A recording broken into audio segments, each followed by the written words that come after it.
नमस्कार मित्रों, आप सबका आपके अपने चैनल वे टू मैथोलॉजी में भव्य स्वागत है।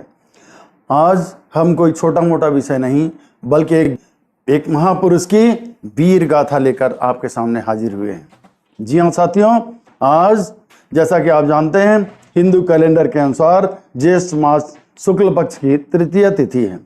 मित्रों, आज ही के दिन महाराणा प्रताप जी, जो क्षत्रिय कुल श्रेष्ठ वीर शिरोमणि महाराणा प्रताप जी भारत भूमि पर अवतरित हुए थे।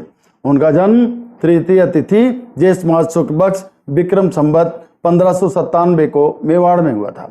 उनके पिताजी का नाम उदय सिंह द्वितीय था। उनका घर का नाम कीका था। वैसे अंग्रेजी कैलेंडर के अनुसार 9 मई 1540 ईस्वी को उनका जन्म हुआ था।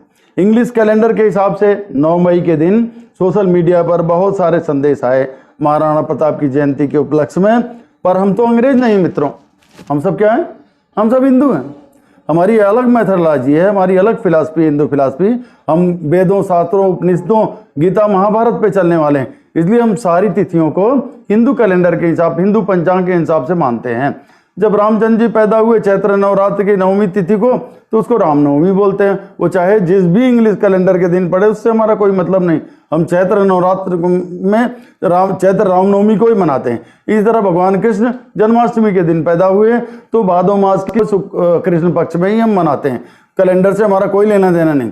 इसी तरह महाराणा प्रताप जी का भी आज हिंदू पंचांग के हिसाब से आज महाराणा प्रताप जी का जन्म दिवस है। ऐसे वीर पुरुष के जन्म दिवस पर हम सबको फक्र होता है, हम सबका माथा गौरव से भरपूर हो जाता है। ऐसे वीर शिरोमणि और ऐसे शौर्य पुरुष, अदम्य साहस वाले व्यक्ति हमारे देश में पैदा हुए, जो हम सब के लिए एक प्रेरणा का विषय है। हम सबको अपने देश के लिए, अपनी जात के लिए, अपने धर्म के लिए, अपनी संस्कृति के लिए, अपनी सभ्यता के लिए अपनी जान चाहे न्यौछावर करनी पड़े, परंतु हमेशा एक होकर के सदा रहना चाहिए और दूसरों के खिलाफ, अन्याय के खिलाफ सदा आवाज उठाना चाहिए।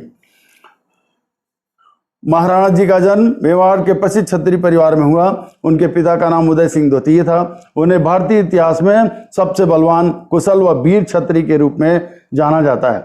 महाराणा प्रताप का कद 7 फुट 5 इंच था और उनका वजन 110 किलो था। वे 72 किलो का कवच पहनते थे।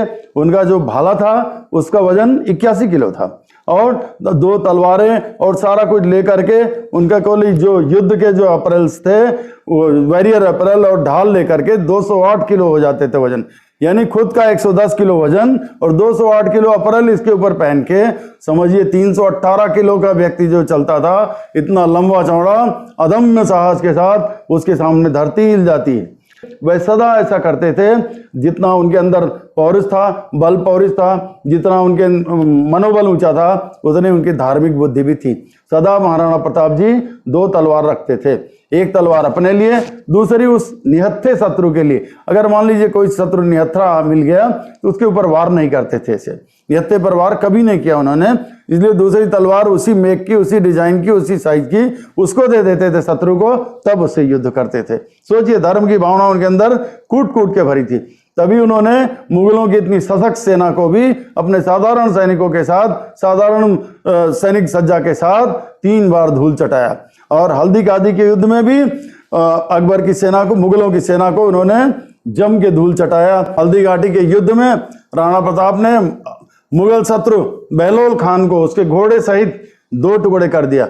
वर्टिकली मेड इनटू 2 पीसेस, मतलब ऐसे सिर को काटते हुए, ऐसे जाके उसके शरीर काटते हुए, घोड़े को काटते हुए 2 धड़, मतलब 2 टुकड़े, एक लेफ्ट साइड इधर, राइट साइड इधर हो गया। प्रताप का सपना था कि चित्तौड़गढ़ को मुगलों की पराधीनता से उनको छुड़ाना है, और जब तक उन्होंने ऐसा नहीं कर लिया, उन्होंने संकल्प लिया कि आज के बाद वो कभी सोने चांदी की थाली में नहीं खाना खाएंगे, अपनी पलंग पर नहीं सोएंगे, राजमहल का सुख नहीं भोग करेंगे, जंगल में रहेंगे। और जब तक ये संकल्प पूरा नहीं हुआ तब तक उन्होंने अपने इस व्रत को नहीं तोड़ा। आज भी बहुत से राजपूत उनके सम्मान में, महाराणा प्रताप के सम्मान में, बहुत से क्षत्रिय वीर आज भी अपनी थाली में घास की एक पत्ती रखते हैं खाने के टाइम, और सोने के समय अपने तकिए के नीचे एक तिनका रखकर सोते हैं, क्योंकि महाराणा प्रताप जी आजीवन वही कर रखते थे। तो उनके सम्मान में mark of respect Maharana Pratap के लिए ये दी जाती है। ये हल्दी घाटी का युद्ध 18 जून 1576 को हुआ था। राणा प्रताप और मुगलों की सेना के बीच में कोई कंपैरिजन नहीं थी। महाराणा प्रताप की सेना में कुल सैनिक 20,000 से भी कम थे और इनके पास कोई सैनिक साज सामान भी नहीं था, बस वीरता ही वीरता थी ऊपर से नीचे तक, और कुछ इतना साजो सामान सैनिक का नहीं था। और उधर मुगलों की सेना में तोपखाना था, तोपची थे और वीर बहादुर सिपाही उनके थे 75,000 से भी अधिक। लेकिन फिर भी रिजल्ट क्या, टाइफिस। उनको महाराणा की सेना के सामने सिर्फ घुटने टेकने पड़े या मौत के घाट सोना पड़ा। अतः अदम्य साहसी बलिदानी के सम्मान में आज हम लोग इस दिवस को बहुत ही अभिमान, स्वाभिमान और फक्र के साथ मनाते हैं। श्याम नारायण पांडे जी ने हल्दी घाटी, उनका एक विषय था, हल्दी घाटी में उनकी वीरता और उनके घोड़े की वीरता के बारे में बताया था। राणा प्रताप जी का घोड़ा जो था उसका नाम चेतक था।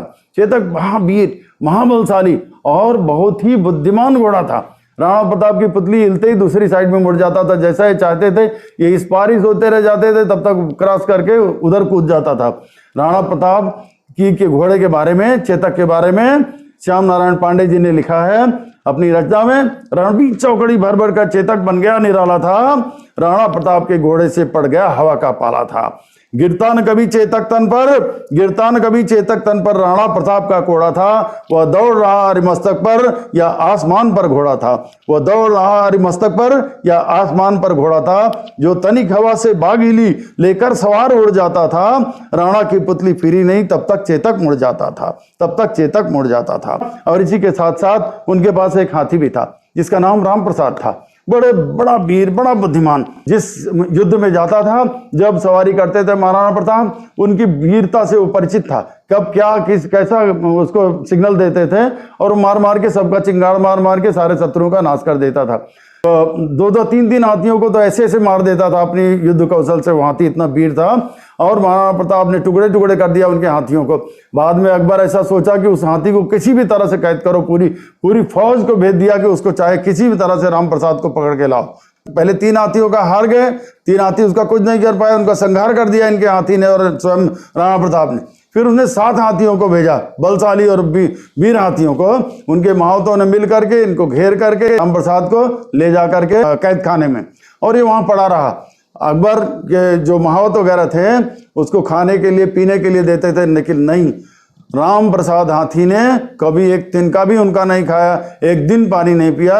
और जिस दिन युद्ध हो रहा था उसके 17वें दिन वो उसी जेल के अंदर मर गया। जैसा प्रतापी उसका राजा था, जैसा प्रतापी उसका सवार था, उसी की तरह अदम्य उसी झलक उसकी सवारी में भी थी। वो भी मुगलों के सामने घुटना नहीं टेका, मर गया, लेकिन उनका पानी और तिनका नहीं खाया। ऐसा अकबर ने एक बार कहा था, यदि राणा प्रताप हमारे साथ आ जाएं तो हम इस धरती के विजेता बन जाएं, हमारी कोई बराबरी नहीं कर सकता। इसीलिए कहा जाता है कि जब जब तेरी तलवार उठी, वो इतना वीर थे, अदम्य साहसी, जब जब तेरी तलवार उठी तो दुश्मन टोली डोल गई, फीकी पड़ी दहाड़ शेर की जब तूने हुंकार भरी, फीकी पड़ी दहाड़ शेर की जब जब तूने हुंकार भरी, भारत के ऐसे वीर पुत्र को सत सत नमन, सत सत नमन। महाराणा प्रताप आप अमर रहें। अंत में 2 लाइनें और अर्पित करना चाहूंगा उनकी श्रद्धांजलि में। जब तक सूरज धरती आसमान रहेगा, ये वीर शिरोमणि तुम पर हर छत्री को अभिमान रहेगा, हर छत्री को अभिमान रहेगा। सत सत नमन, सत सत नमन। धन्यवाद।